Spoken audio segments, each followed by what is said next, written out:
ભાદરવી પૂનમ એટલે મારી માં અંબાનો દિવસ. આ સમયે તમને ચારે બાજુથી બસ એક જ નાદ સંભળાય, બોલ મારી અંબે જય જય અંબે. દૂર દૂરથી ભક્તો પગપાળા માળીના દર્શને આવે. કોઈ સંઘમાં આવે તો કોઈ એકલા આવે, કોઈ માનતા પૂરી કરવા આવે તો કોઈ બસ માહોલની મજા લેવા આવે.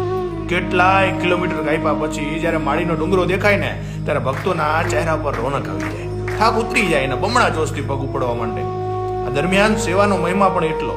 કેટલાય ભક્તો પગપાળા યાત્રીઓ માટે સેવા કેમ્પ ખોલે, જ્યાં તેમને જમવાનું, ચા પાણી, નાસ્તો અને મનોરંજન માટે લોક ડાયરાની પણ વ્યવસ્થા હોય. ભક્તોનું ઘોડાપુર જ્યારે ઉમટી પડે, ચારે બાજુ બસ માનવ મહેરામણ દેખાય, ત્યારે વારંવાર એક જ નાદ સંભળાય, બોલ મારી અંબે જય જય અંબે, જય જય અંબે.